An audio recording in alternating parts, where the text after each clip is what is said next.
that all men are created equal. Black Man Thinkin. Freedom is never more than one generation away from extinction. We didn't pass it on to our children in the bloodstream. The only way they can inherit the freedom we have known is if we fight for it, protect it, defend it, and then hand it to them with the well-taught lessons of how they in their lifetime must do the same. Black Man Thinkin. Anytime you throw your weight behind a political party that controls 2/3 of the government, and that party can't keep the promise that it made to you during election time, and you're dumb enough to walk around continuing to identify yourself with that party, you're not only a chump, but you're a traitor to your race. Black Man Thinkin. If we lose freedom here, there's no place to escape to. This is the last stand on earth. And this idea that government is beholden to the people, that it has no other source of power except the sovereign people, is still the newest and the most unique idea in all the long history of man's relation to man. Whether we believe in our capacity for self-government or whether we abandon the American Revolution and confess that a little intellectual elite in a far distant capital can plan our lives for us better than we can plan them ourselves. Black Man Thinkin. In this present crisis, government is not the solution to our problem. Government is the problem. Black Man Thinkin. Stanley Levy, Black Man Thinkin, here on the dominant force in Internet conservatism, TalkAmericaRadio.us. Also WDDQ, Talk 92.1 FM in Valdosta, Georgia. WJHC, Talk 107.5 North Florida Talk Radio. FreedomInAmericaRadio.com and WLBB News Talk, AM 1330 and FM 106.3 in Carrollton, Georgia. Well, it is a national emergency. And for those who don't understand the law or the Constitution and all this, know this, a lot of the back and forth you're hearing now has nothing to do with whether or not anyone, any president that is, can declare a national emergency. Rewinding back 3 weeks ago, or roughly 3 weeks ago, President Trump hinted, even when he signed the last bill into law to fund the government for 3 weeks, getting to the 15th, he told people then, you know what, I'm not sure we're going to get here, and I'd rather not do it, but he said even then that he could declare a national emergency. Well, President Trump and his family arrived at his Palm Beach resort last night, where they'll spend the next few days. Mr. Trump leaves many in Washington puzzled about some of the remarks he made recently that contradict the facts, including claims about the border wall. Errol Barnett is traveling with the president. Errol, good morning.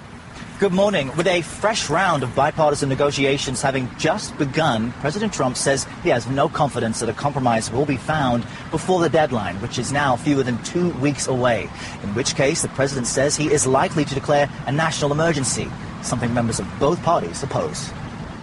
The chant now should be finish the wall as opposed to build the wall, because we're building a lot of wall. In a meeting at the White House on human trafficking Friday, President Trump claimed that for the past 6 months, construction of a border wall has been underway because Democrats, he says, will never give him the money to build it. Yeah, we're building the wall. People don't understand that. They're starting to learn. We're spending a lot of money that we have on hand. It's like in a business, but we have money on hand and we're building. In reality, no new wall structures have been built at the southern border, but renovations of existing fencing in need of repair has taken place. There's not going to be any wall money in the legislation. Under the leadership of House Speaker Nancy Pelosi, Democrats are holding firm, refusing to fulfill the president's $5.7 billion demand to build a border barrier. Face the Nation's Margaret Brennan asked the president about negotiating with Speaker Pelosi in an exclusive interview airing on Sunday. You had quite the showdown with Speaker Pelosi. What did you learn about negotiating with her? Well, I think that she was very rigid, which I would expect, but I think she's very bad for our country. She knows that you need a barrier. She knows that we need border security. She wanted to win a political point. I happen to think it's very bad politics because basically she wants open borders. She doesn't mind human trafficking, or she wouldn't do this. We can reach a bipartisan agreement. Fund our government, secure our country and our borders. On Wednesday, a bipartisan congressional committee began talks to reach a security and funding deal before February 15th to avoid another government shutdown. The president called those efforts a waste of time and refused to rule out declaring a national emergency. We will be looking at a national emergency because I don't think anything's going to happen. I think the Democrats don't want border security. Now, following those remarks, Speaker Pelosi's office released a statement saying the president is effectively undermining the efforts of the bipartisan committee, saying in part his, quote, wild and predictable misrepresentations do nothing to make the country safer. Now, we will hear more from President Trump on this topic Tuesday when he delivers his State of the Union address. Michelle? That is right, Errol. Thank you. That is fascinating to me. Let's make sure we understand that. And got to filter out some of CBS News bias in their reporting. The president didn't seek a compromise. He sought $5.7 billion. He said, you guys do whatever you want. I just want the $5.7 billion. That was what he was looking for. There really wasn't much else. There were other things he could have done, but that's what he was looking for. The idea there was a compromise. There was not a compromise in his mind on the number. Never. It was basically, how do you want to fund the government and give me this $5.7 billion? The other thing is interesting is there's a whole idea that Donald Trump was undermining the committees in their negotiations looking for a compromise. What's the difference between that and saying there will be no money for the wall in the final legislation? Then what were they negotiating? That was her position. There would be no money for the wall. So how is it that she's doing anything that that the president is accused of? She says he's undermining, and she is the one who's actually undermining. Find it fascinating. That's what was happening. But at the end of the day, Trump told you, look, I already know this is going nowhere. Why? Because he knows who Nancy Pelosi is. The whole nation knows who Nancy Pelosi is. They knew there wasn't going to be anything. If there had been a desire to really, quote unquote, come together and find a solution that was going to satisfy all, why did they wait until deep into the second week almost of the 3-week period to even start discussing? Anyway, fast forward to this past week when Donald Trump did indeed make a national emergency declaration. Another big story we are following tonight. President Trump declared a national emergency today to help build a wall on the southern border. Opponents are already working on lawsuits to stop it. Here's Major Garrett. I didn't need to do this. The national emergency declaration means the president will try to sidestep Congress and divert billions from other federal programs to accelerate border wall construction. We're going to do it one way or the other. We have to do it. We have an invasion of drugs and criminals coming into our country. The administration said it intends to spend roughly $8 billion to build 234 miles of steel wall. Congress approved a fraction of that, just under $1.4 billion for border barriers. I got $1.4 billion. But I'm not happy with it. The rest comes from the Treasury Department and the Pentagon. $2.5 billion that would have been used to fight drug trafficking and $3.6 billion for military construction projects. The administration refused to say which projects will now lose money. I won't go into details, but didn't sound too important to me. Fortunately, Donald Trump is not the last word. The courts will be the last word. California's Democratic Governor Gavin Newsom is already preparing a lawsuit challenging Mr. Trump's emergency declaration. Other states and advocacy groups may also sue. The democratically led House is likely to move to block the president. Sadly, we'll be sued, and sadly, it'll go through a process, and happily we'll win, I think. Building the wall and having Mexico pay for it was one of candidate Trump's signature campaign promises. And Mexico is going to pay for the wall. Don't worry about it. With the 2020 race already underway, the president acknowledged the political reality. For the election, I've already done a lot of wall for the election, 2020. Mr. Trump also brushed aside fears from some Republicans that he was setting a precedent for future Democratic presidents to pursue policies the GOP strongly opposes. The courts will determine that. Look, I expect to be sued. I shouldn't be sued.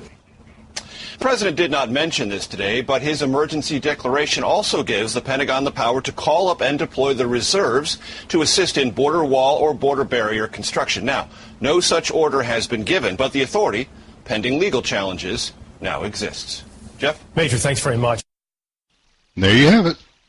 We're going to do it. We're going to get the money, and we're going to go ahead and of course, the response was predictable, not only from the Democrats, who are now basically throwing all the Republicans. The Republicans think this is bad too. How come no one's talking to a Republican? They're saying that the Republicans are nervous about it, and but all of these news reports don't seem to feature a Republican. Interesting to me, going back to the Democrat response, Nancy Pelosi was responding even before the declaration was made. She knew that it was going to be made. Donald Trump made no secret about it. And the day before he announced the declaration, she was giving a press conference saying this. The president just said that he will declare a national emergency when he signs this bill. Do you still plan to file a legal challenge if and when he does that, and how quickly? Did I ever say I was filing a legal challenge? You said Democrats. I may. That's an option, and we'll review our options. But it's important to note that when the president declares this emergency, first of all, it's not an emergency, what's happening at the border. It's a humanitarian challenge to us. The president has tried to sell a bill of goods to American people. But putting that aside, just in terms of the president making an end run around Congress, here he said, let us respect what the committee will do, and then walks away from it. But in any event, the president is doing an end run about Congress, about the power of the purse. You've heard me say over and over again, Article 1, the legislative branch, the power of the purse, the power to declare war, many other powers listed in the Constitution, and, of course, the responsibility to have oversight. So the president is doing an end run around that.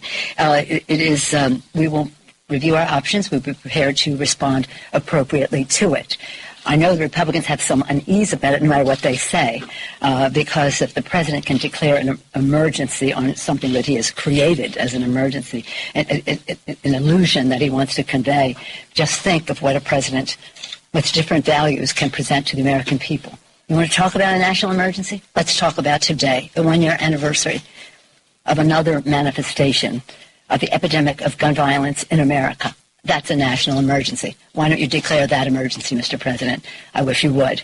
But a Democratic president can do that. Democratic president can declare emergencies as well. So the precedent that the president is setting here is something that should be met with great unease and dismay by the Republicans. And, of course, we will respond accordingly when we review our options. First, we have to see what the president actually says. As far as the gun control bill, or rather, yes. Background check bill is concerned, you just said that a national emergency should be declared. Well, it could be declared. If he wants to talk about emergencies, that's a national emergency. That's something that you would like to see a president declare? No, I'm just saying a president could do that. If you want to go down that path, then let's look at what really is a national emergency. I'm not advocating for any president doing an end run around Congress. I'm just saying that the Republicans should have some dismay about the door that they are opening, the threshold they are crossing. Wow. That woman is special. Let's talk about going kind of just point by point. She says, well, there's a legal option. Now, of course, she's not saying that she's going to file a legal option, and that's because Nancy Pelosi is a lot of things, but she's not totally stupid. She's stupid, but she's not totally stupid. And she knows her legal options would be pimp-slapped out of court if she tried to sue over this, because Congress already has a remedy. The idea that there's an end run around Congress, and she's like, Article 1, power of the purse. She acts as though there's no Article 2 to the Constitution, which basically lays out the executive's authority. And we've had national emergencies declared all the way back to the Woodrow Wilson administration. And I don't recall the courts getting involved. I don't recall Congress shutting it down. We'll get back into that a little bit more later.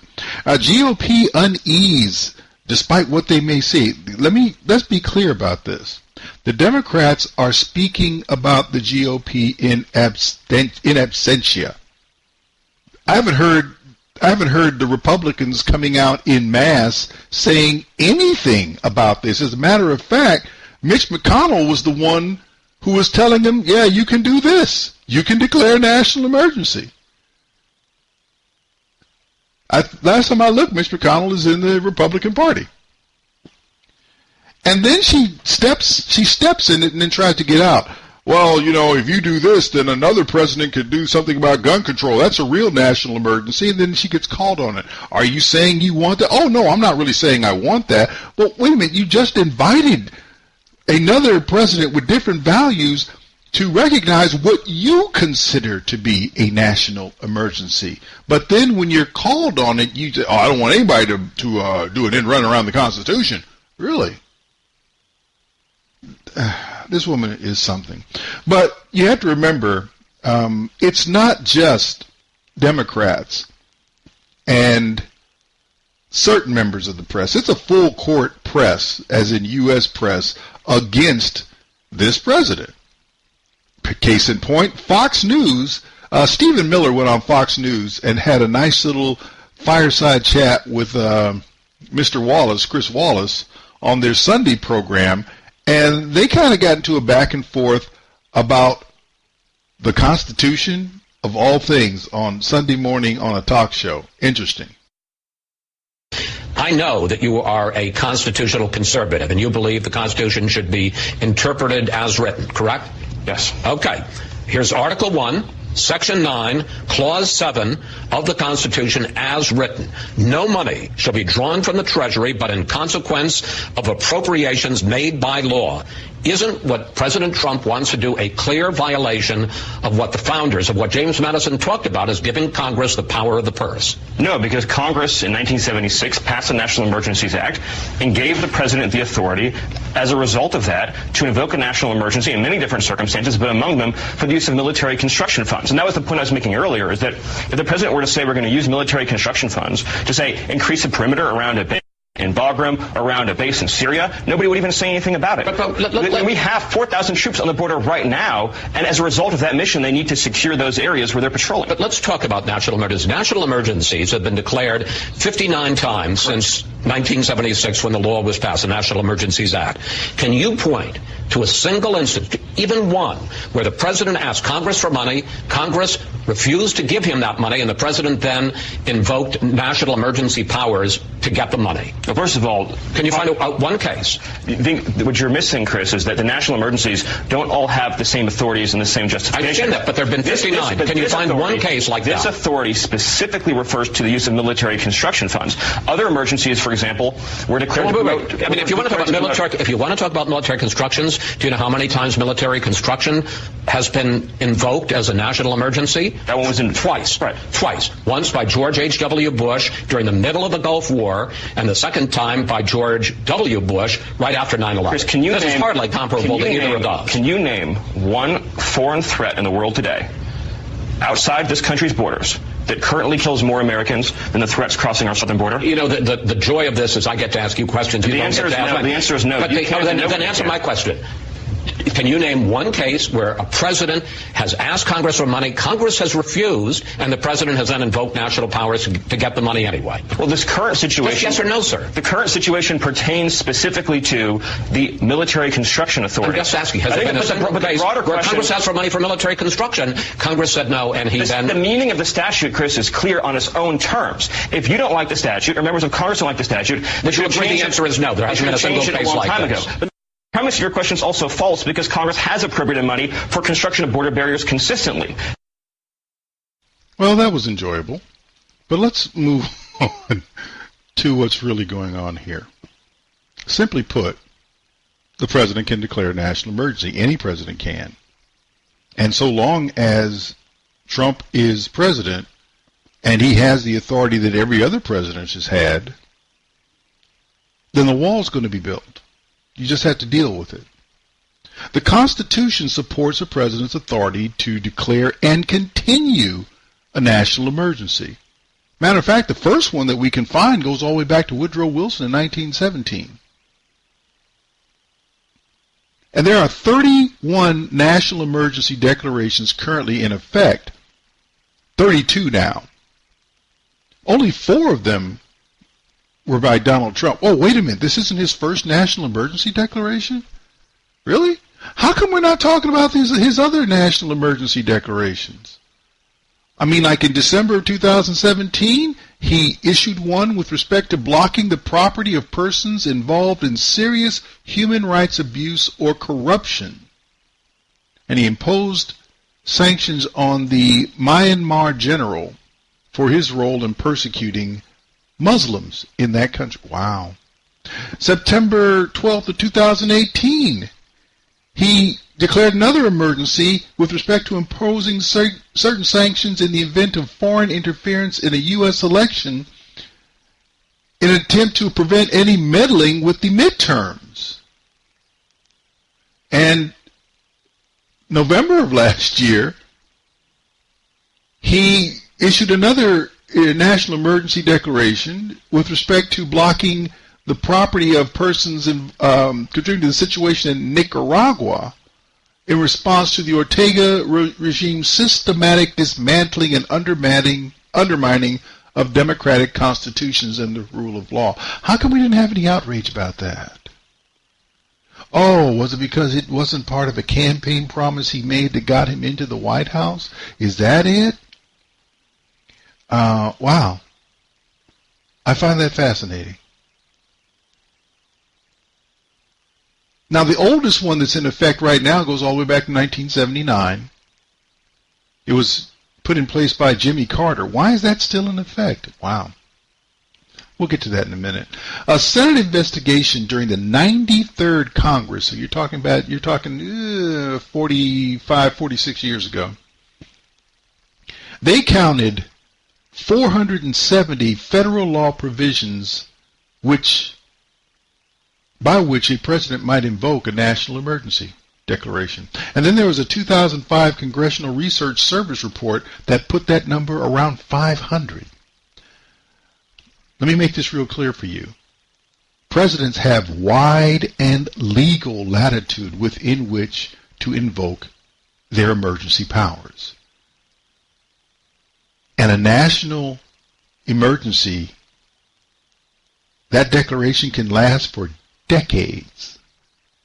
Now, the declaration invokes emergency powers which the executive has, which include limited power of the purse to address matters of national importance without the consent of Congress. That's just the way it works.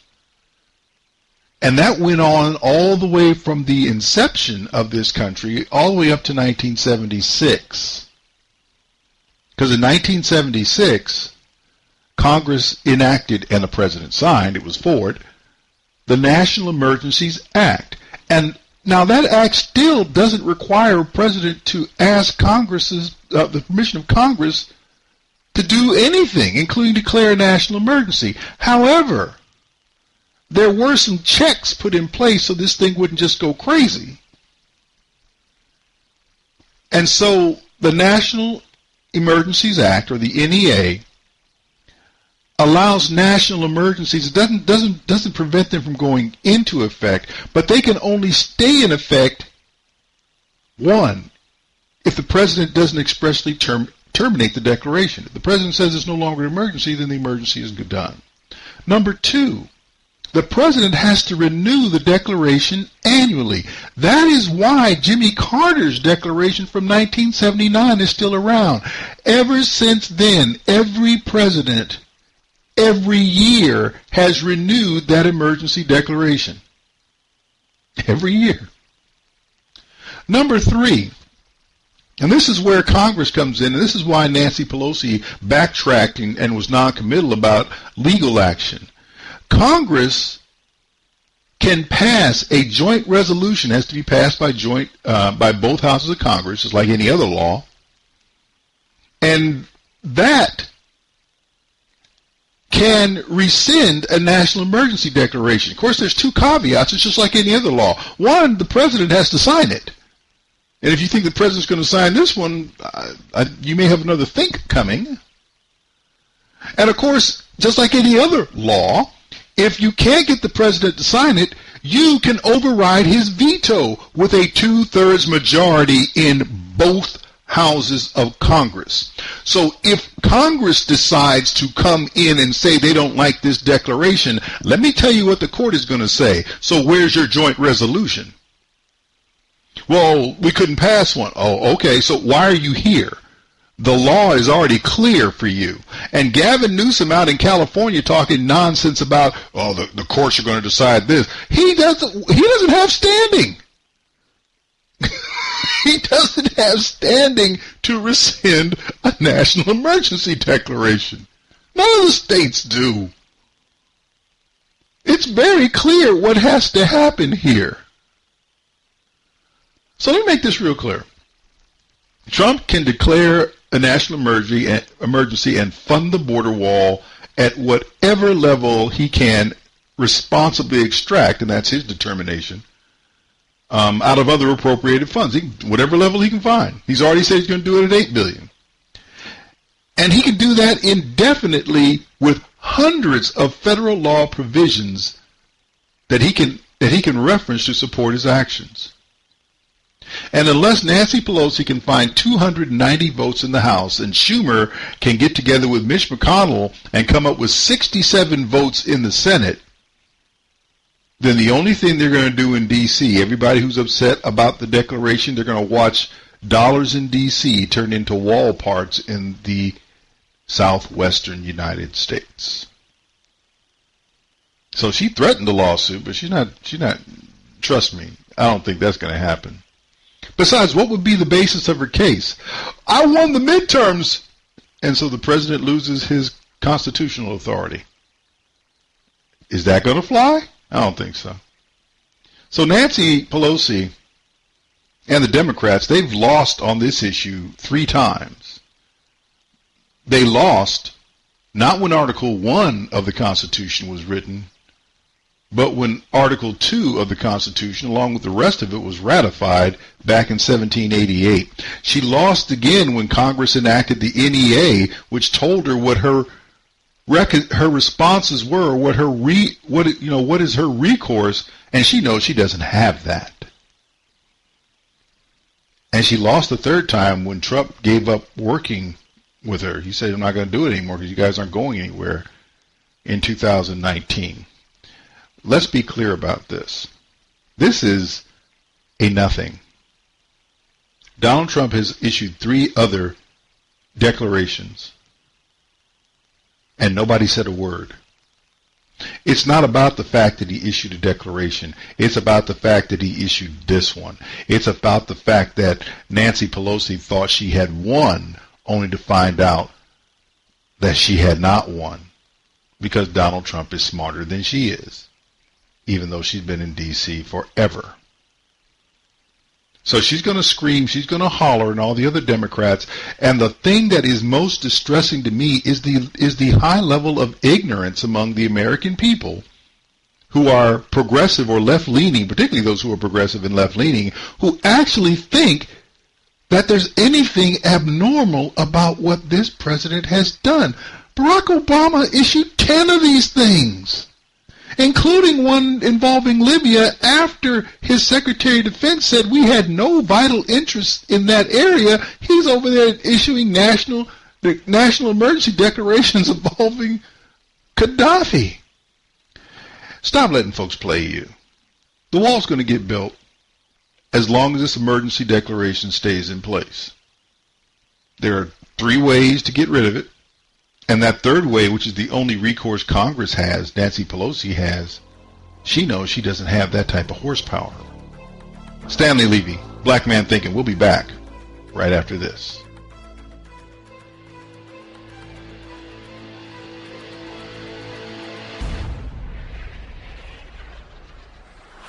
Stanley Levy, Black Man Thinking, here on the dominant force in Internet conservatism, TalkAmericaRadio.us. Also WDDQ, Talk 92.1 FM in Valdosta, Georgia. WJHC, Talk 107.5 North Florida Talk Radio. FreedomInAmericaRadio.com.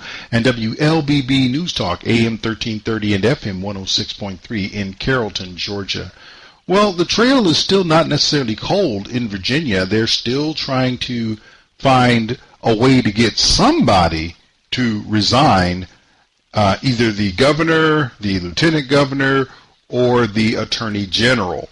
The governor and the attorney general are caught up in blackface scandals from 3 and 4 decades ago, while the attorney general, the lieutenant governor, who's the only black man involved in this, both the governor and attorney general are white. He's being Clarence Thomas'd. Women are coming out of the. And actually, it's It's more Kavanaugh, to be honest with you. It's a cross between Kavanaugh and Clarence Thomas because it's more than one woman, so that puts you in the Kavanaugh category, but it's still a black woman with another black accusing a black man of something she can't prove. And that's where you get the Clarence Thomas connection in here. So we've already had a woman, I think her name is Vanessa Tyson, who has accused him of forcing her to perform sexual oral sex upon him. I believe that was supposedly back in 2004. I'm sorry. I'm having a hard time seeing how you can force somebody to do that without the obvious repercussions that are presented by someone having teeth. That said, he now has other problems because the second woman has come out of hiding to have something to say about Justin Fairfax, the Lieutenant Governor of the Commonwealth of Virginia. New developments and new allegations contributing to the escalating, ongoing political dumpster fire in the state of Virginia. Yeah, the already embattled Lieutenant Governor Justin Fairfax now facing a second allegation of sexual assault. There are mounting calls now for his resignation, and this morning, a threat to have him impeached. Meanwhile, the governor, Ralph Northam, is out with a fresh vow not to resign in the face of a chorus of voices saying he needs to leave over a blackface controversy. AC Zachary Quiche is in Richmond covering it all. Good morning, Zachary. Hey, good morning to you, Eva. When someone discovered photos of Virginia Governor Ralph Northam in a dusty old yearbook, it would have been fair to assume that it would come with repercussions. But the all-out fallout around here, a list that now includes 4 men, has become unprecedented. This morning, an ultimatum for Virginia Lieutenant Governor Justin Fairfax after a second woman accused the politician of sexual assault in the last week. Any message for the citizens of Virginia? No per se. I'm confident in the truth. Thank you all so much. Virginia House Democrat Delegate Patrick Hope last night saying if Fairfax does not resign by Monday, he will introduce articles for impeachment. I believe these women. He needs to resign immediately. A number of politicians and organizations echoed the same message, saying it's not in the best interest for him to remain on the job. It's an incredible turn for the 39-year-old African-American husband and father. The newest alleged victim, Meredith Watson, says Fairfax raped her 19 years ago while both were students at Duke University.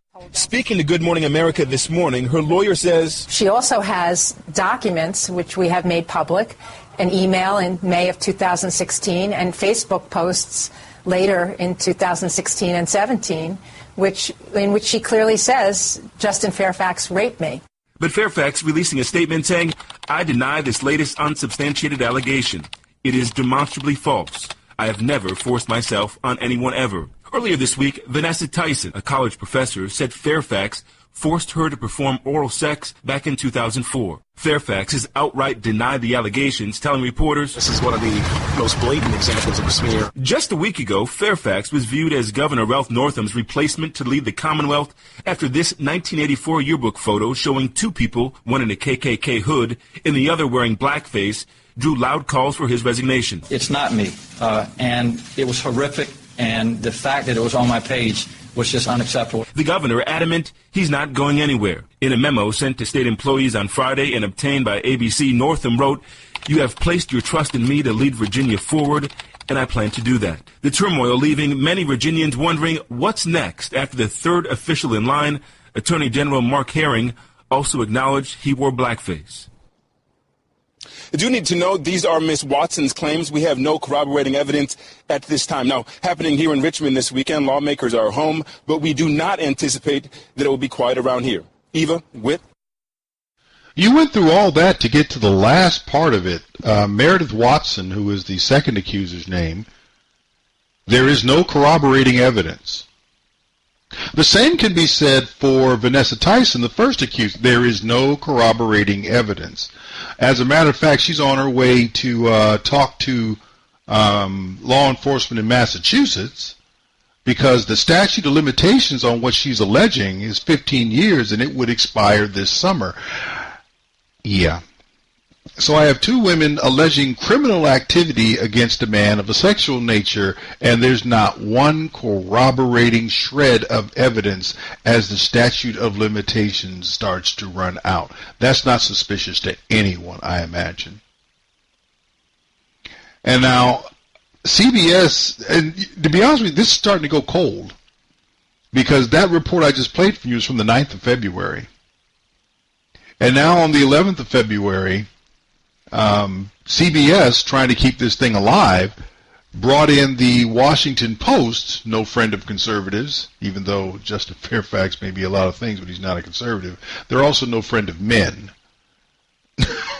just so you know, to talk about the comparison or the contrast between Fairfax and Kavanaugh. All right, now for more on this story, let's bring in Washington Post national politics columnist Karen Tumulty. Karen, she also wrote a piece recently called "Democrats Rallied Around Christine Blasey Ford. Will they do the same with Vanessa Tyson?" Tyson's one of the women accusing Fairfax of sexual assault. All right, Karen, so given what happened with the Kavanaugh-Ford situation, what position do Democrats find themselves in when it comes to Fairfax now? Well, I think, the circumstances of the specifics of the allegations in the two cases are very different. But what we have are two women coming forward, ironically enough, both of them academics from California, with no apparent political motive to make these claims against men who, are poised to get a really big promotion. And I think that this is really a test, not just for Democrats, but for all of us, sort of what we learned from the whole saga around Brett Kavanaugh's Supreme Court nomination.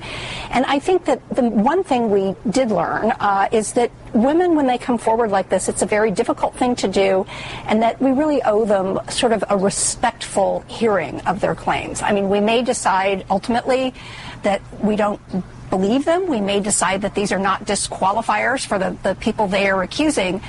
But I do think that Lieutenant Governor Fairfax failed that test early on when he immediately responded to these by claiming there are conspiracies, and he specifically said things about Vanessa Tyson, the first accuser, that were not true. He said, for instance, that the Washington Post had found red flags and internal inconsistencies in her story, which our newspaper did not in its reporting. So I think that these women, and particularly Vanessa Tyson, when she was out there by herself, was really not accorded the kind of respect that you would think somebody would be after what the country went through with the Brett Kavanaugh accusations last year. Well, and some viewed Kavanaugh's confirmation as a loss for the Me Too movement. Could this current scandal with Fairfax be another flashpoint for this Me Too era? Well, I don't know, and I don't think we're going to know until we see how it is handled. Of course, he deserves, this is not a legal case at this point, but he deserves something like due process, a full airing of these claims. He is saying now that he has demonstrable evidence that these claims are not true. Well, if you use the word demonstrable, that puts a responsibility on you to bring that evidence forward, and he has yet to do that. So now Justice Kavanaugh had intimated that there was a behind-the-scenes push for these women to come forward to ruin his chances of joining the Supreme Court. And, in effect, Mr. Fairfax has said the same thing, that there are dirty players behind the scenes who are encouraging that. Is there any evidence that would lend credence to that? There is no evidence that has been made that we can see at this point. These two women are talking about incidents that took place 4 years apart. There is no evidence that they know each other. So the lieutenant governor's accusations of there being some sort of smear campaign or conspiracy behind this, if he wants to claim that, he needs to put that evidence on the table as well. All right. Karen Tumulty, thank you so much. Thank you. Now, that's a bunch of horse hockey as well. I love the part where she says the lieutenant governor violated it by saying things about the accuser that wasn't true. Nothing that she has said has been verified as true. So if he's saying something untrue about her, why don't we deal with the fact that she's likely saying something untrue about him? These women deserve a respectful hearing. No, they don't. Just because you have an allegation doesn't mean you get an audience. If you have an allegation without corroboration, you should get ridicule. I'm sorry, your gender should not protect you when you are trying to ruin somebody's life. If you have evidence, bring it. And as I said, the statute of limitations on the 2004 attack, if there was an attack, is running out. Now, the second woman, Meredith Watson, Lord have mercy, she's looking as much like a victim of sexual assault as Elizabeth Warren looks like a member of the Cherokee Nation. She says the Virginia lieutenant governor did her in 2000 against her will. Now, there's more. She also claims an unnamed Duke University basketball player paid an unwelcome visit to her genitalia the year before. So, and after that 1999 visitation, she told the dean, no name, didn't say who the dean was. I'm sure you can look that up. And I'm sure if we were doing responsible reporting, we would have gotten a statement from the dean about what he was told, he or she was told back in 1999, but we don't see that. She supposedly told the dean, didn't name him. She told her friends, including Fairfax, who would the next year, of course, take advantage of her. But she didn't tell security. She didn't tell campus police. She didn't tell the county sheriff. Who did she tell? As fate would have it, Fairfax supposedly had her way with her in 2000. Remember, the first attack in 1999, she didn't tell anybody but her friends. She didn't tell anybody who could do anything. And now she accuses Fairfax of something, and, well, who'd she tell about that? According to her lawyer, speaking in a New York Times article, her client did not seek medical attention or go to the police or the university administration, and Miss Watson perceived that Mr. Fairfax she saw him as a politically influential figure on campus. So let me get this straight. When he was on campus, having been voted into nothing that really mattered, he was an influential political figure on campus, and I guess that's why you were intimidated and didn't want to say anything. But now that he's the second highest elected official in one of the 50 states in the union, now you're emboldened? I mean, if he had political clout when he was in college and hadn't been elected by any group of people, what is he now? None of this makes sense. And you didn't go to the campus authorities. You didn't tell the police. You didn't tell a doctor. But apparently you told your mama, your daddy, your college friends, Duke University fundraisers. That's the email that people are talking about. Told Pookie and them. You told everybody. Except for those who... Come on now. So what I have here, Meredith Watson, is a woman who's getting raped annually, and it never occurs to her that law enforcement should know about folks treating her like the old neighborhood girl. Really? That's what you want me to believe? And now that I think about it, I don't recall that Vanessa Tyson, who accused him of forcing her to have oral sex, where's that copy of her manuscript, because she's written in graphic detail about what was done to her, but how come that hadn't been turned over to the cops in 15 years? Despite these two allegations from 2004, now 2000, after Fairfax was subjected to two FBI field investigations that never turned up information about either woman having any type of issue with Fairfax, let alone attacking them, we're supposed to believe these accounts are credible? I don't. And trust me, I could not care less whether or not Justin Fairfax has elected office. He's a liberal Democrat, and as far as I'm concerned, he should be put under the electoral jail. He should not be serving anywhere. That's not the point. I am not interested in seeing one more black man, even one whose politics I despise, being expected to fold up and blow away and withdraw from public life just because we're writing another entry in the Anita Hill blog. Let me make this clear. Ladies, you can bring your tears, you can bring your emails to friends, you can bring your excruciatingly detailed remembrances and recollections. You can lawyer up and have that person advocate on behalf of your distress, but know this, until you bring charges or at least independent verification in support of what you say occurred, let me make sure you know this. I may empathize with you. I may even sympathize with you, but I'm not trying to hear you. My position regarding all female claims of male wrongdoing can be summed up in this proverb, if you want to call it. Take it to court or take it to the grave. Stanley, Levy, Black Man Thinkin'. We'll be back right after this.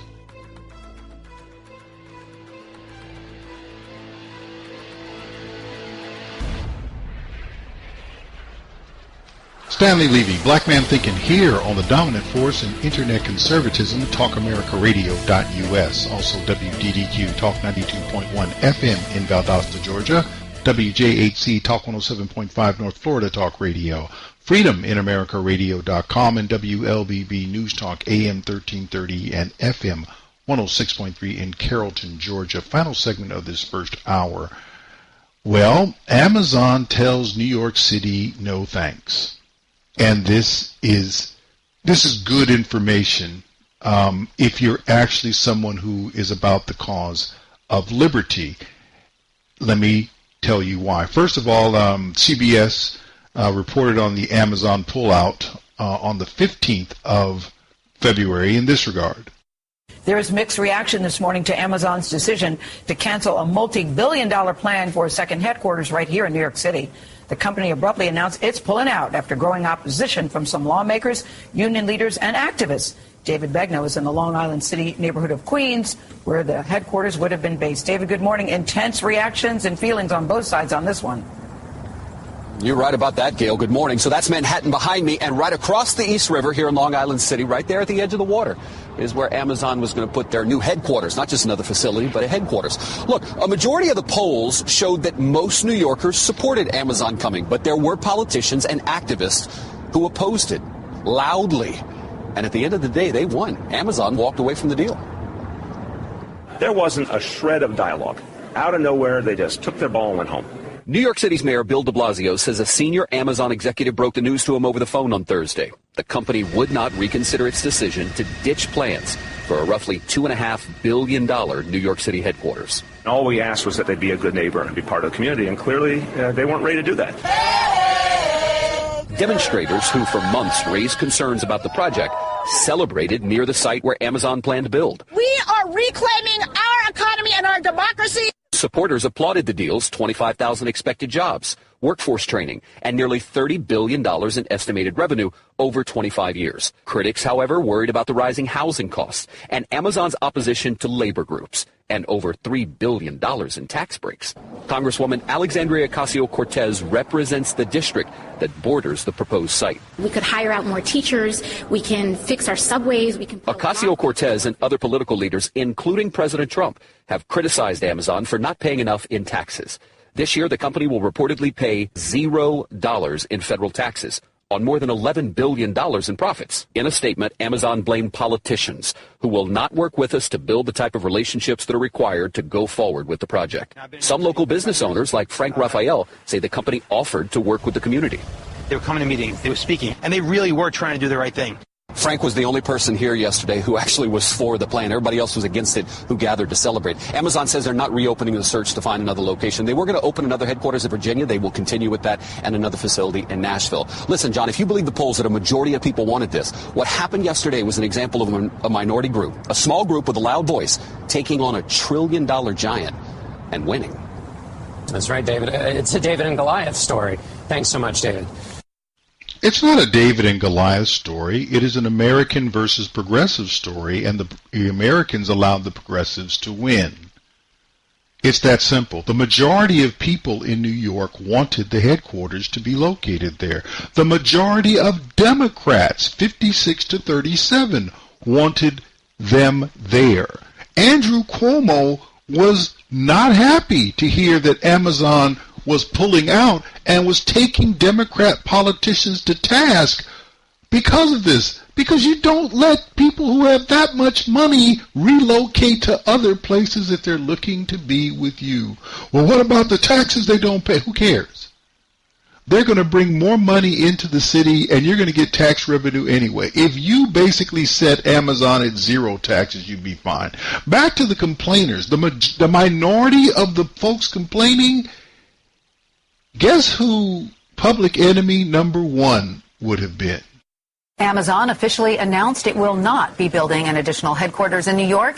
In a statement, the company said, quote, "A number of state and local politicians have made it clear they oppose our presence and will not work with us." Amazon was planning to build a second headquarters in Long Island City, Queens. It says it will still proceed as planned to build headquarters in Virginia and a hub in Nashville.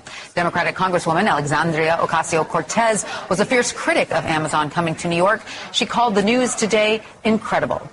It shows that everyday Americans still have the power to organize and fight for their communities, and they can have more say in this country than the richest man in the world.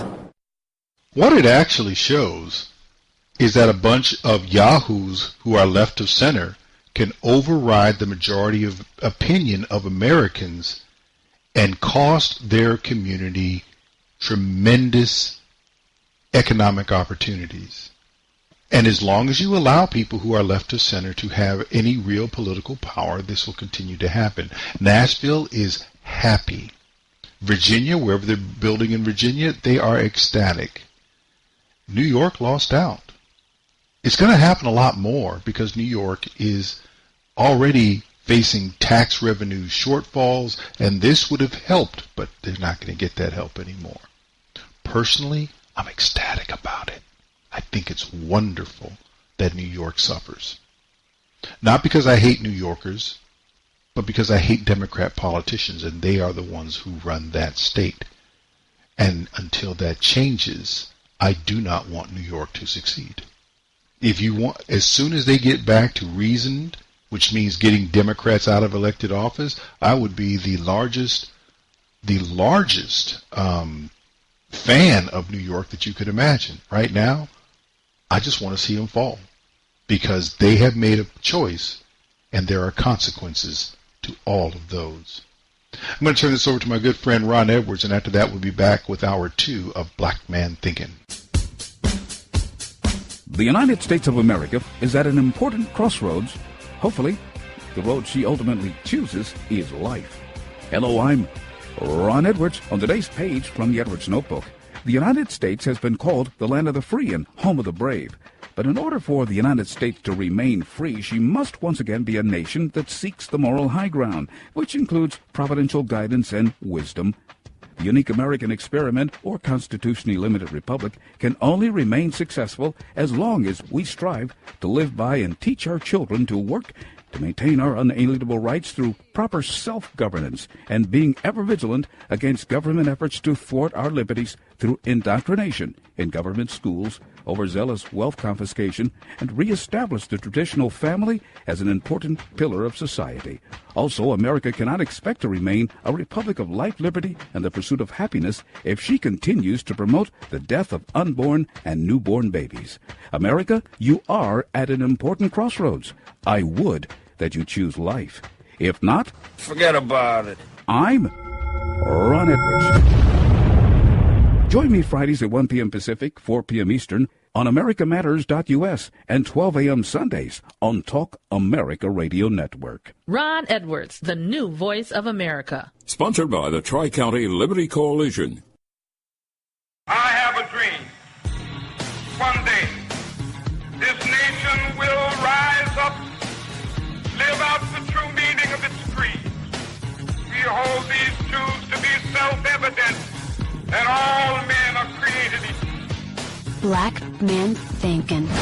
Freedom is never more than one generation away from extinction. We didn't pass it on to our children in the bloodstream.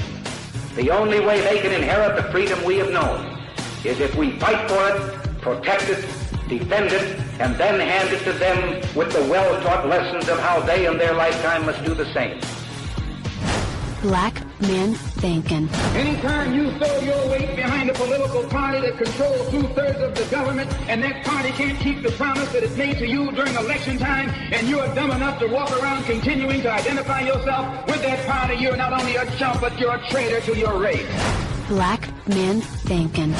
If we lose freedom here, there's no place to escape to. This is the last stand on earth. And this idea that government is beholden to the people, that it has no other source of power except the sovereign people, is still the newest and the most unique idea in all the long history of man's relation to man. Whether we believe in our capacity for self-government or whether we abandon the American Revolution and confess that a little intellectual elite in a far distant capital can plan our lives for us better than we can plan them ourselves. Black Man Thinkin. In this present crisis, government is not the solution to our problem. Government is the problem. Black Man Thinkin. Stanley Levy with Hour 2 of Black Man Thinkin here on the dominant force in internet conservatism, TalkAmericaRadio.us. Also WDDQ, Talk 92.1 FM in Valdosta, Georgia. WJHC, Talk 107.5 North Florida Talk Radio, FreedomInAmericaRadio.com, and WLBB News Talk, AM 1330 and FM 106.3 in Carrollton, Georgia. Well, I'm going to talk a little bit about a tale of what I consider two oxymorons. And one of them is going to make people unhappy. Maybe both of them will. I'm not really concerned. And let me tell you what those two oxymorons might be. One is a Christian Donald Trump. Let's talk about that one first. And I want to make sure everybody knows I support Donald Trump as president. I'm persuaded he's doing good for the country. But I've been watching Donald Trump, as the rest of America has, not only since he's been president, but for the 4 decades or so that he's been in the public view before then. And we're talking about the various activities that he's done, etc., so on. His relationship with the Word of God that he's displayed, his relationship with other people that he's displayed. I have a hard time coming to the conclusion that he's a Christian. To me, calling Donald Trump a Christian is akin to calling a hog a flying creature. I just don't see it. And what's interesting to me, the Pope actually came out and had some negative things to say about Trump's Christianity, and basically said he wasn't Christian. Of course, I don't think the Pope has much room to talk about whether or not anyone's Christian. And this was back during the campaign, so we're going back to February 2016. Donald Trump responded to the Pope in saying that he wasn't Christian. If and when the Vatican is attacked by ISIS, which, as everyone knows, is ISIS's ultimate trophy, I can promise you that the Pope would have only wished and prayed that Donald Trump would have been president. Because, it's true. Because this would not have happened. ISIS would have been eradicated, unlike what is happening now with our all-talk, no-action politicians. That's what's happening now. The Pope is being told that Donald Trump is not a nice person, okay? Donald Trump is a very nice person, and I am a very nice person. And I'm a very good Christian, because the Pope said something to the effect that maybe Donald Trump isn't Christian, okay? And he's questioning my faith. I was very surprised to see it, but I am a Christian. I'm proud of it. Okay, for a religious leader to question a person's faith is disgraceful. I'm proud to be a Christian, and as president, I will not allow Christianity to be consistently attacked and weakened, unlike what is happening now with our current president, okay? Believe me. No leader, very important, and this has just been given out to the press 2 seconds ago, no leader, especially a religious leader, should have the right to question another man's religion or faith, especially when they feed all sorts of false information into him. They're using the Pope as a pawn, and they should be ashamed of themselves. That's the Mexican government. They should be ashamed of themselves for doing so, especially when so many lives are involved and when illegal immigration is so rampant and so dangerous and so bad for the United States. Okay? Period. That's it. Period. A relatively spirited defense,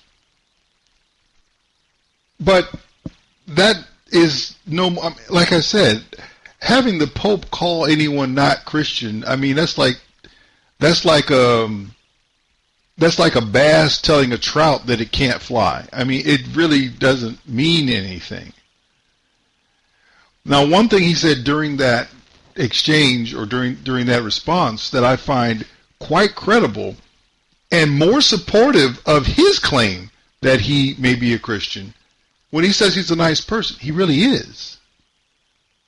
He really is. Ask Jennifer Hudson what happened with her after her family members were murdered in Chicago and who stepped in without being prompted. And she didn't reach out to him, he reached out to her. Ask the family of Andrew Tenn in New York, a young man who was denied access to commercial airlines. He was very sick as a very young man, a little boy actually. And he needed treatment, medical treatment that he could not get in New York. It was available in California, but no commercial airlines would allow him to fly because they didn't want the liability associated with everything that it took to move that young man from one place to another. Donald Trump gave them the use of his private plane. He just gave it to him off a phone call. He didn't necessarily know these people at all. He didn't know anything about Jennifer Hudson.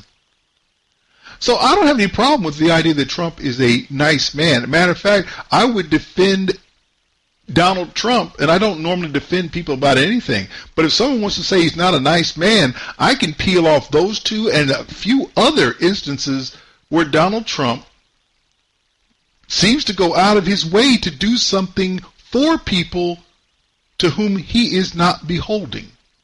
He's not beholden to them at all.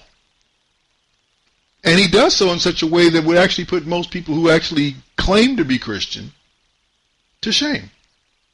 That said, whether or not Donald Trump is a Christian, he is, in my mind, one of the most, if not the most, fierce defenders of the Christian faith that has been in the Oval Office, at least during my lifetime. Going back to the campaign in September, so 2 months before the election, Donald Trump made it clear that he would defend the Christian faith and America's Christian heritage. Our media culture often mocks and demeans people of faith, and you understand that. All the time I hear from concerned parents how much harder it is for a Christian family to raise their children in today's media environment. It is right, isn't it? No? It is right. Not even close. Your values of love, charity, and faith built this nation.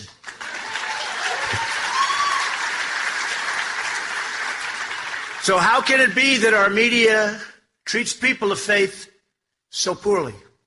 One of the reasons is that our politicians have really abandoned you to a large extent. And Hillary Clinton, you can forget about her.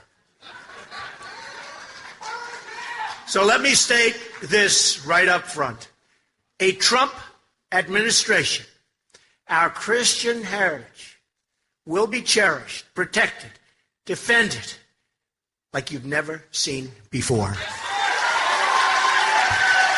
Our nation today is divided. Nobody likes to say it, but we're living in a very, very divided nation. It will be our faith in God, in His teachings, in each other, that will lead us back to unity. And the fact is, since he's been president, you really can't dispute that. He's the first president to show up at the March for Life. He's made it very clear that he is looking to overturn Roe v. Wade, which would not make abortion illegal. It would simply make it a state matter, but it would take the federal government off the side of supporting killing children in the womb. and the federal government should not be in favor or should not in any way, shape, or form support killing children in the womb. It's ridiculous. So if anyone asks me, I don't know whether or not he's Christian. I'm not on the side that believes he is, although I can be very easily persuaded that he is. He is the most pro-Christian president that I've ever seen in the Oval Office. What about Reagan? Reagan was still too much of a politician. If Reagan was Christian, then he wouldn't have signed that 1986 immigration deal. You don't shaft your own people to take care of strangers. That's not Christian. You take care of your people so they can take care of strangers. That would be Christian. So that's that first oxymoron. Now, why am I bringing this up at all? Because at the prayer breakfast recently, Trump confronted Chris Coons, senator from, Delaware. He confronted him at the prayer breakfast and asked him a question regarding how he squared his support for abortion with his Christian beliefs. Now, it was misreported by quite a few people. That's kind of the way it goes. Trump was yelling in his face for 10 minutes. No, and that was corrected by others who were there. No, he just asked him a question. Donald Trump asks questions because he wants answers, and he will push the question until he gets an answer, and then he's done. So, but he talked to Chris Coons, who puts himself forward as a devout Christian and a Presbyterian. I believe Donald Trump considers himself a Presbyterian as well, which would make it even more apropos for him to ask Chris Coons about his support for abortion. And he is unabashed in his support of abortion. Another thing that he is unabashed about is his support for homosexuality. I'm trying to think of two things that are more at odds with the Christian faith or the God of Israel than homosexuality, which he called an abomination, and the ripping apart of the children that God knits together in the womb for no other reason than because women are sexually irresponsible. Oh, what about the... No, you don't get it. Let me make sure we get this clear. In these United States, in these days, particularly over the last 50 years, we've gotten to the point no woman in America either becomes or remains pregnant against her will. And 98%, more than 98% of abortions have nothing to do with whether a woman was raped, whether she was a victim of incest, or whether or not her health is in any way, shape, or form being threatened. Less than 2% of all abortions in these United States are attributable to those reasons. It's simply inconvenient for a woman who went out there and had herself a good time with a man to take the responsibility that is that accompanies it. And therefore, the heinousness of abortion is what they go for. You're not a Christian if you support abortion. I'm sorry. Period. End of discussion. You are not a Christian if you support killing children for no other reason than the mother who had sex more likely than not outside of wedlock doesn't like the consequences of her action. That is ungodly. It is not Christian. And there is no place in the Christian faith where you can find support for that type of thing. It is humanism to invent such concern. that said. Now let's move over to homosexuality. No, God does not think homosexuality is anything other than an abomination. Is it any worse a sin than others? You're going to end up in hell. So from that regard, I guess not. But to basically say that it's anything other than something with which God has a significant problem would be wrong. But Chris Coons showed up at the first lesbian wedding in Delaware and quote unquote preached a sermon for more than 15 minutes, trying to cite scripture in support of homosexuality. So, that gets me to my second oxymoron, and that is a Christian Democrat. There's no such thing.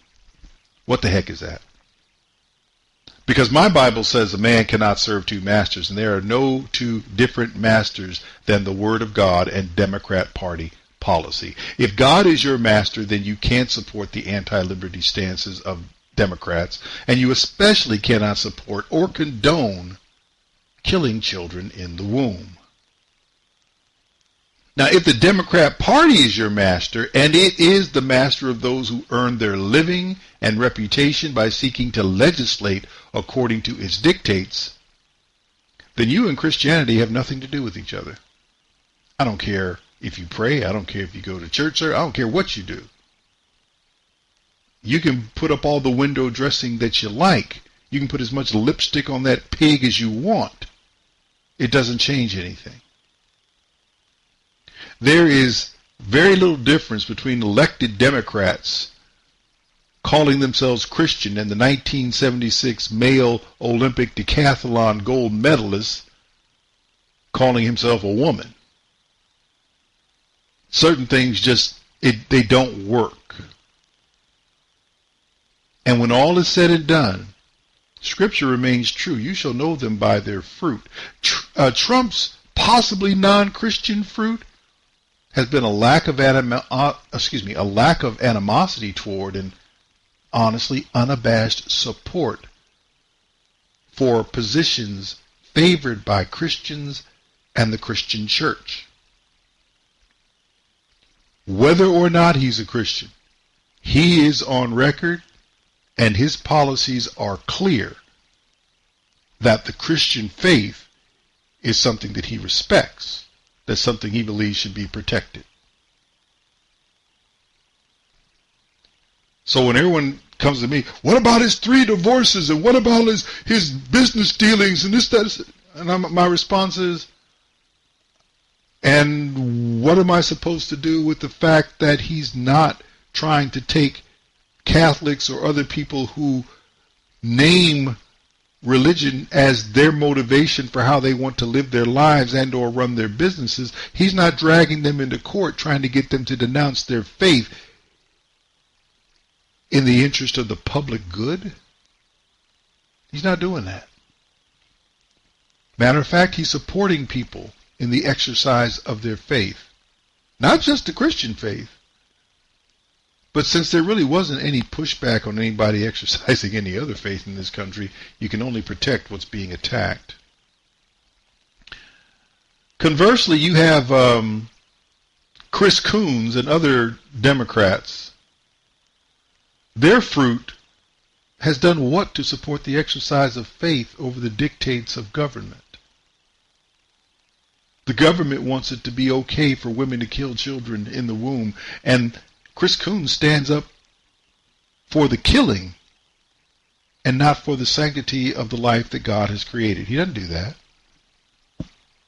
He doesn't stand up for God's pronouncement of homosexuality as being an abominable practice. He goes and advocates for them. And when they seek to marry something they cannot do in the sight of God, he goes and preaches on their behalf. So you may have a difficult time, not all that difficult, but you may have a difficult time convincing me that Donald Trump is a Christian. But I know public expressions and exercise of the Christian faith are far more welcomed by him than by anybody in the Democrat Party. And you'll be harder pressed to demonstrate that compromised Christian claimers, be it Chris Coons of Delaware or any other Democrat politician, or those who vote for their ilk, you're going to be hard pressed to convince me that they are anything other than lying wonders against the faith they claim to have. Stanley Levy, Black Man Thinkin', will be back right after this.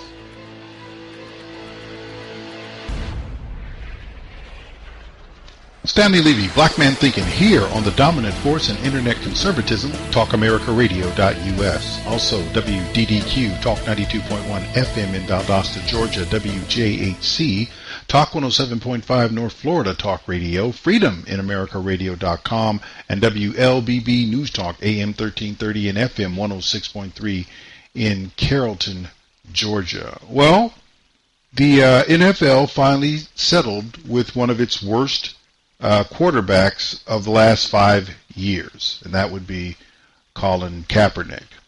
So let's go ahead and just deal with the announcement. This is from KPIX in San Francisco, where last Mr. Kaepernick applied his trade in the NFL. The NFL announced it has settled a grievance filed by two former San Francisco 49ers, Colin Kaepernick and Eric Reid. They claimed owners conspired to keep them out of the league following their national anthem protests. KPIX5's Julie Watts has what we know about the settlement, as well as reaction from Bay Area football fans. Julie? Now, while the amount of the settlement, Alan, is confidential, rumors are swirling that it's very big, and that has mixed opinions from critics and fans alike. I think it's good. Probably they reached a settlement, but I thought Colin Kaepernick's cause was righteous. I think he got off easy. I don't think he's that great of a quarterback. Opinions about a payout may be mixed, but sports marketing expert Bob Dorfman isn't surprised by today's announcement. Knowing that how much money that I'm seeing floating around, I'm not surprised that he settled. While the amount of the payout is confidential, Dorfman says unnamed sources inside the NFL are reporting it was significant. $60 to $80 million. For the NFL, that's a drop in the bucket. For Cap, that's a nice amount that he can retire on. He believes the settlement indicates the league didn't have that strong a case, and moving forward, the players' lawyers would have had access to NFL emails and otherwise confidential communications. For them, it's let's get this out of the way, let's get him off the books, let's not have to talk about him anymore. QB Colin Kaepernick and safety Eric Reid drew national attention in 2016 after Kaepernick began kneeling during the national anthem as a form of protest for social injustice. Reid was the first to join him. The movement spread throughout the league, praised by some and condemned by others, including President Trump. Cap was then prominently featured in a Nike ad, which also drew vocal support and condemnation. Reid was eventually signed to the Carolina Panthers, but Kaepernick remains a free agent. Though, as Dorfman points out, if the amount of the rumor payout is true, Cap could afford to focus full-time on social justice. Great for Cap and great for the NFL. Hopefully everyone can move on and get back to football. Now, we do want to stress the amount of the payout has not been confirmed officially. It is confidential. In fact, in a joint statement from Kaepernick's lawyers and the NFL, they say the parties have decided to resolve the pending grievances. The resolution of this matter is subject to a confidentiality agreement, and there will be no further comment by any party. In the East Bay, Julie Watts, KPIX5. Well, some mixed reaction on Twitter. One user said, final verdict, Cap sold out to the man. And another one says Cap and Eric Reid won their case against the NFL, period. A tweet from Magic Uno says, few people go against the NFL and win. Cap did. Salute. So let's make sure we get some things understood. One, nobody won the case. It was settled. It was not a criminal lawsuit. It wasn't a criminal case. It was a civil lawsuit. There's confidentiality, so we don't know the terms. So everyone who is saying what the result was and what it means are simply speculating out of their own thought process. They don't have any idea what the agreement contains. They don't know what it entails. They don't know if it prohibits Colin Kaepernick from re-entering the league, even though his lawyer is out there saying he still wants to play. Of course, he turned down $20 million to play in the AAFL, but that's neither here nor there. But that also might give you some idea of how much money the NFL gave him in the settlement if he could turn down $20 million elsewhere, because $20 million is a lot of money. But trying not to get too deep into the speculation, no, the NFL did not admit to collusion. No, Colin Kaepernick was not exonerated, or he was not made correct. None of that. It is basically, and you have to think about things from the terms of those involved. No matter how much money they would have given Colin Kaepernick, the NFL prints money. I mean, it's really a very lucrative enterprise, and there's literally no amount of money that would make a number of people giddy that the NFL could not pay just to have someone go away. Now, Eric Reid is still in the league, so we don't know what the terms of his agreement are. Maybe he's not allowed to take a knee anymore during game time. Maybe that's part of it. We won't know. And if he's smart, he won't talk about it. He'll just move on and do his activism off the field as should have been done in the first place. But the mixed reaction is really the interesting thing, because you have people speaking from a position of ignorance, and all they're doing is looking at their own perspective. One of the chief purveyors of ignorance, LeBron James, had this to say, I believe the day after the settlement was announced. I think it's important to stick up for what you believe in. You know what I'm saying? I think with Cap, I stand with Cap. I kneel with Cap. I mean, I feel what he was talking about, nobody wanted to listen to. Nobody ever really wanted to actually understand where he was coming from.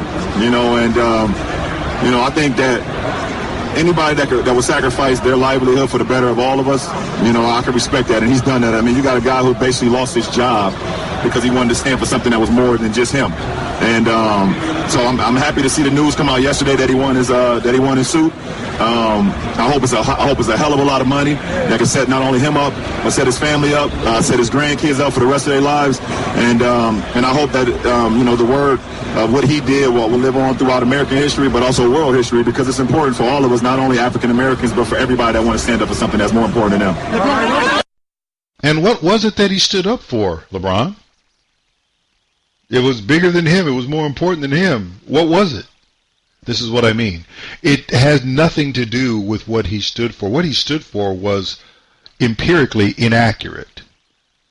The idea that there was police brutality against blacks that was so rampant that it represented some type of epidemic, never the case. Too many people, too many reports, too many scholars demonstrated that's not the case. It's not true. And then it became about just him. Now, that was LeBron, and the thing is, LeBron doesn't know what he's talking about. And the interesting thing to me is every time I hear LeBron speak, I'm reminded why, although I don't agree with Laura Ingraham on a regular basis, when she said, you know, the best thing for you to do is to shut up and dribble, every time he speaks for an extended period of time, I understand why she made that remark, and I find myself in agreement with it. The man should be quiet. He has nothing worthwhile to say. Now, there's another reaction that came out on the day of the settlement, and that was from Larry Johnson, who used to play for the Kansas City Chiefs. And Larry Johnson had a lot of issues, so he's not necessarily a choir boy or a poster child of what you would want from an NFL player, but he had a strong reaction as well on the opposite end of the spectrum from LeBron James. What do you think about this settlement? I think it was a waste of time. I think he basically corrupted and diluted his message. First of all, if you're going to go into an activism role and you're going to use, if your backdrop is going to be the African-American civil rights presence that it brought from the 60s, and you're going to use that for your own causes, you don't sell out. You don't turn your message into a Nike hoodie. You don't go in there with your afro puffed out and you go into the NFL offices and then walk out with this, you know, with this pro-black era from the 60s T-shirts and stuff like that, just to get down to a point where you sign a deal that knew they were colluded, that knew that you had them on the ropes, and you basically gave them a way out. Now, I don't know what activist or what Martin Luther King or Malcolm X, I don't know what civil rights leader that you even saw or followed that made you even think that selling out to your oppressor or signing a deal with your oppressor was a way to go. And I felt like that was a waste of time. He did all of this. He had all these fans. all these young black kids who really didn't grow up with parents that were in the activism like my parents did. My parents grew up around that 60s, 70s era in Virginia and North Carolina. So I know what I'm talking about. I felt that from my generation. He don't have a generation. He don't know where his father come from. He don't know any of this stuff. And he was leading kids down this road where this is what you have to do. You put on your sweat, you grow your afro out, you take a stand, and then only to get to that point where you had him on the ropes just to say, okay, well, I'll sign this deal saying collusion. I don't want to accept the $20 million. Now, mind you, if you love football, and much I love football, I would play for free just to go in that Lions league. But you turn down a $20 million deal just to sign a deal with the NFL so they can get in, wash it under the rug and say, hey, okay, thank you for not exposing us like you could have. Now we're gonna give you a present, a reward for your cooperation. To me, it was a waste of time, and they took a lot of young kids down the wrong hole by selling out your message. Wow. There are several things that he said in there that struck me. One of them is, and getting back to the money thing, because that's all LeBron talked about. Well, I hope we got a lot of money. Okay. He turned down a $20 million deal to play in another football league so he could sign this settlement agreement. And the two aren't mutually exclusive, I don't believe. I don't believe they're going to say you can't play in anybody's football league if you sign this settlement. So he turned down what was advertised as a $20 million deal to go play, I believe it was in the AAFL. So I guess football's really not that important to you because nobody's looking for you to be in the NFL. There aren't any owners who are crazy about dealing with you. I know John Elway, he said, look, I gave you a shot and you turned it down, so he's done with you. His lawyer's out there talking about the New England Patriots, and, his lawyer says a lot of things. The other things that Larry Johnson said that really strike, he said, how are you going to try to bring this into and tie this to the civil rights generation? And he said, Colin Kaepernick doesn't have it. He has no generation. That is correct. Colin Kaepernick has a black father who, by all accounts, he's never met, wouldn't be able to pick him out of a lineup. And he was raised, let's back up. I always tell people, I always remind people about this. Yes, he has a black father whom he's never seen as far as we can tell. He has a white birth mother, a white adoptive mother, a white adoptive father, 2 white adoptive siblings, and a pet tortoise. Tell me the black person you know who has that going for him. He has no generation. He has no experience. He's about as black as chalk dipped in milk. But what he did have was an opportunity. And he also had an Arab girlfriend who pretended to be black, and she was one of the few heterosexual females associated with the Black Lives Matter movement. Until he got with her, you never heard about Colin Kaepernick being an activist or anything like that. You never really heard about him really stepping up and talking about how black he was, because his family isn't. His family is not black. And neither is his Arab girlfriend, although she pretends to be one. He has no generation. He has no background. He has no real tie to anything involving civil rights. His message was not truthful. It was empirically inaccurate. This whole thing was about merchandising, not activism. The hoodie, the t-shirts, the ad campaign. And say, well, it's rumored to be about... let me be very honest. I could not care less how much money Colin Kaepernick has. I care that he's not on anyone's football roster associated with the NFL. That's all I care about. As long as he's not on the field in the NFL, they could have given him their entire revenues for 3 years, and I would not have cared. Do not give that clown any more football oxygen. He's not deserving. He's not truthful. He's insincere. He's disingenuous. He's a white man claiming a black heritage of which he knows nothing. And the sad thing is all the black folks and quasi-black folks who are lining up trying to put a positive spin on this instead of calling it what it is, what it always was. And his cadre of all white attorneys, yeah, you down with the brothers, but all your attorneys are white? And so whatever you got from the NFL, you know they're getting at least a third. They're working on contingency. So if you got, they're probably getting a third. So if you got, or 35%. So if you got 80 million, they're getting 28. No wonder they're smiling when they pose with you. How come I don't see any black folks in the celebration pictures with Colin Kaepernick? Even OJ had one black attorney. Stanley Levy, Black Man Thinking. We'll be back right after this.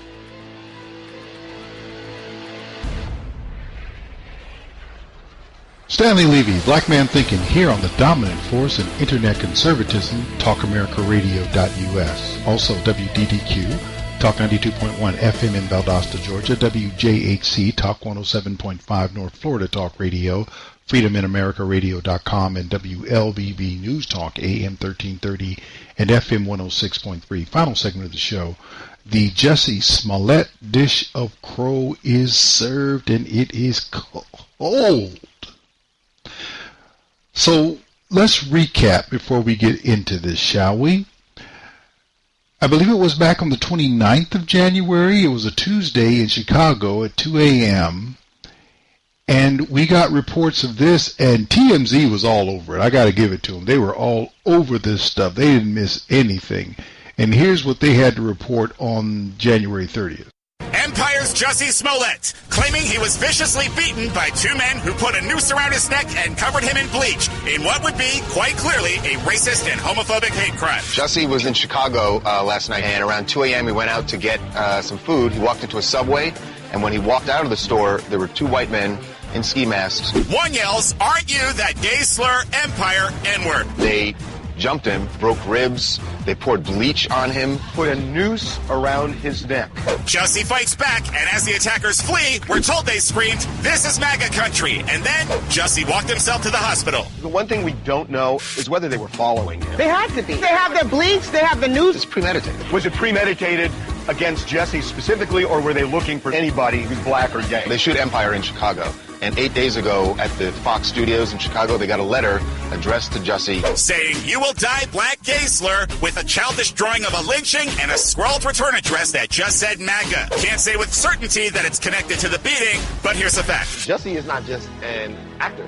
He's a tremendous voice for LGBT rights, for African American rights. An attack on him like this, it's also an attack on what he stands for. Empire creator Lee Daniels. Jussie, you are my son.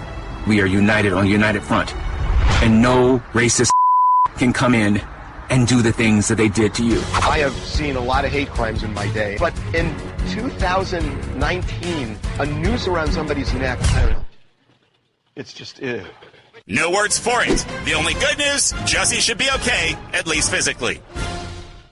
And the liberal media and politicians went whole hog with that. You heard TMZ, Harvey Levin and his crew were just eating it up, and wow. Okay. Look at some of the things that we saw from some leading politicians. Senator Kamala Harris, who is now running for president. This was an attempted modern-day lynching. No one should have to fear for their life because of their sexuality or color of their skin. We must confront this hate. Wow. Speaker of the House Nancy Pelosi, the racist, homophobic attack on Jussie Smollett is an affront to our humanity. No one should be attacked for who they are or whom they love. I pray that Jussie has a speedy recovery and that justice is served. May we all commit to ending this hate once and for all. Senator Cory Booker, who is also running for president.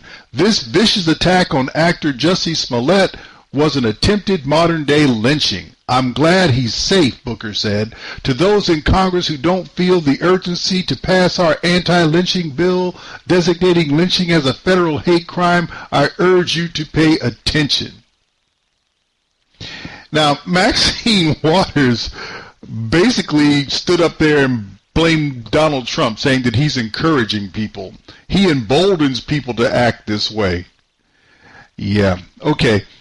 That was the 30th of January. Let's fast forward to the 15th of February when arrests were made in this horrific homophobic and racist attack on Jussie Smollett.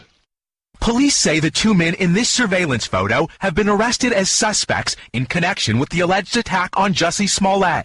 Investigators searched the home of Olabinjo and Abimbola Osendario, who authorities have not named, seizing items including a black ski mask, bottles of bleach, and an Empire script, the show Smollett stars in, according to a police document. Before the brothers were taken into custody, Smollett identified the men in this photo as his attackers on ABC. I don't have any doubt in my mind that that's them. After Smollett told investigators the attackers used racist and homophobic slurs, police sources tell NBC News the suspects are tied to the show Empire, one working as an extra. Smollett follows the brothers' shared Instagram account, with some local media reporting Smollett conspired with the brothers to drum up publicity because his character was being written off Empire. Fox says the idea is patently ridiculous. Police say they found no video evidence of the attack, but say reports of a hoax are unconfirmed. You do such a disservice when you lie about things like this. Tonight, the search for truth in a story so many are questioning. To move forward, Chicago police will now have to decide whether to pursue criminal charges against the brothers or release them. Investigators will also need to speak to Smollett to figure out what charges, if any, are warranted. Yeah. Wow. Wait a minute. We went from a couple of white dudes in ski masks, and now we're looking at a couple of two black Nigerian guys who happen to be brothers and are associated with the show on which Jussie Smollett plays a character. Wow. And I guess you want to tell me that these black guys were out there shouting homophobic and racial slurs at Jussie as well, right? Okay. I'm not sure I'm going for that one. And NBC continued on their Sunday Today show. They ran this report about the latest developments in the Jussie Smollett attack case. This is a stunning new development. Chicago police now trying to figure out if Jussie Smollett was in fact involved in staging the entire thing, possibly even paying for it. But overnight, Smollett's legal team says that's simply not true. Breaking overnight. A law enforcement source familiar with the investigation tells NBC News that Chicago police are now looking into whether Empire actor Jussie Smollett actually paid two men to fake an attack against him.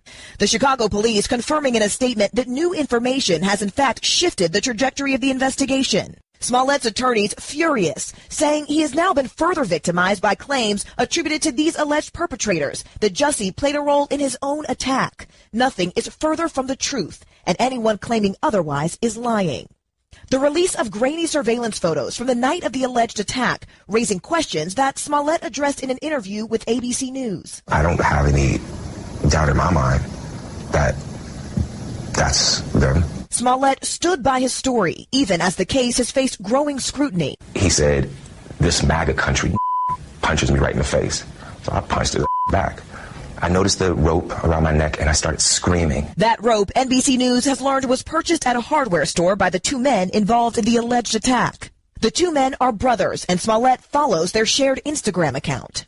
Smollett's attorneys stating one of these purported suspects was Jussie's personal trainer. It is impossible to believe that this person could have played a role in the crime or would falsely claim Jussie's complicity. Police say that upon searching the brothers' home, investigators found a black ski mask, bottles of bleach, and an Empire script. Police sources telling NBC one of the men worked as an extra on the TV show. A police source tells NBC News investigators have no clear motive as to why Smollett would concoct the story, which he has described in detail. You do such a disservice when you lie about things like this.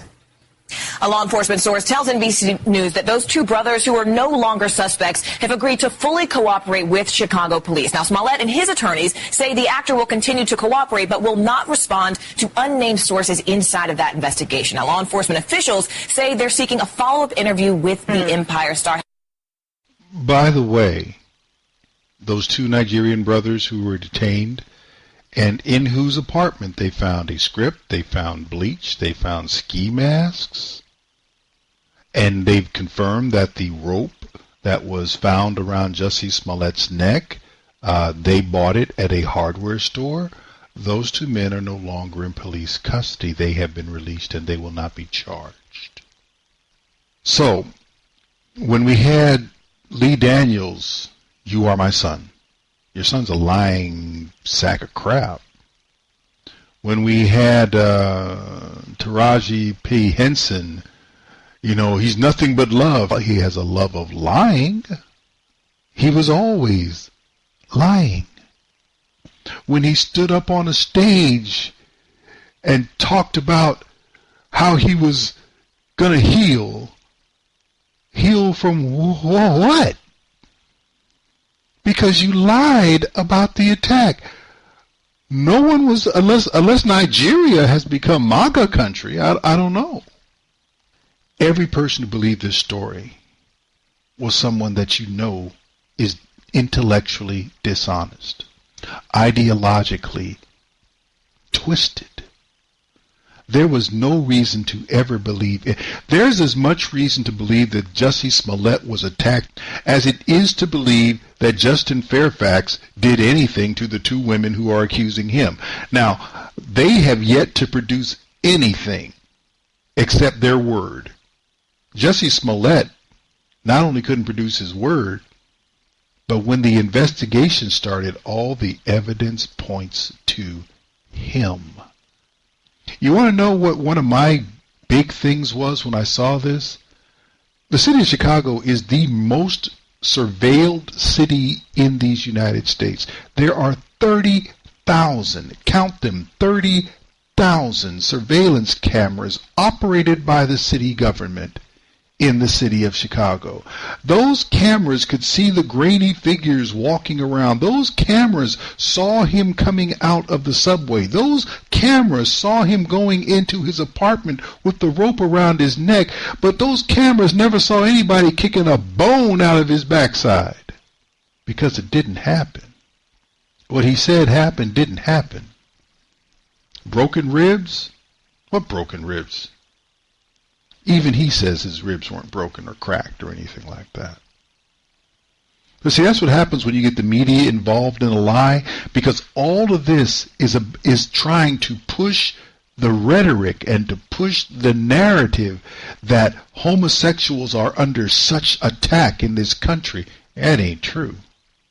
Homosexuals, transgender, and the rest are suffering from a mental disorder that is described and has been described in some cases is still described in the DSM, which is the Manual of Mental Disorders. So guess what? When you have somebody who's messed up like Jussie Smollett, when you have other people who are messed up on other things like trying to push the feminist agenda all the way to its misandrist logical conclusion, which is what they're doing, which is what they tried to do with Kavanaugh, which is what they tried to do 29 years ago with Clarence Thomas, which they never did for some reason with Bill Clinton, but managed to do to Bill Cosby. When you find people who are this wrong-headed, are you really surprised that anybody is lying? How can you be? I mean, literally, how can you be surprised? So let me help you out with this. Jussie Smollett and all of his fan base and all of his supporters, note them. Anybody who believes unsubstantiated rumors and claims, note them. Because they are enemies. at least ideologically, and in some cases much more than that. Jussie Smollett regularly rages about Donald Trump, how he's full of hate, how he's one expletive number describing him as excrement and all this other stuff. But Donald Trump's not the one who's lying about getting his behind beat, trying to get attention for what? And you know what? You may never find out why Jussie lied, and guess what? It doesn't matter. What matters is he would keep this lie going. And I just got to ask the question. All you do is scam, lie to try to get what you want. You're a godless woman. Ain't you tired, Miss Haley? Ain't you tired? Yeah, Jussie. Ain't you tired? And that's our show.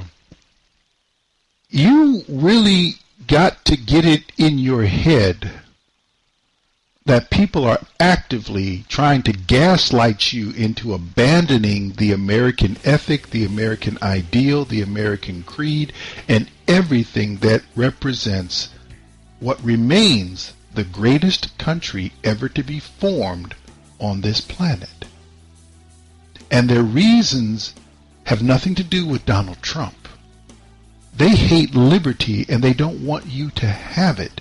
They want to tell you how to think and tell you how to live, and the idea that you can do that without them is tremendously offensive to them. You need to stand up against them. You need to represent what you know is true, and you need to hold on to the United States of America. Outside of the Lord Jesus Christ, man has no other hope. And until next week, do take care.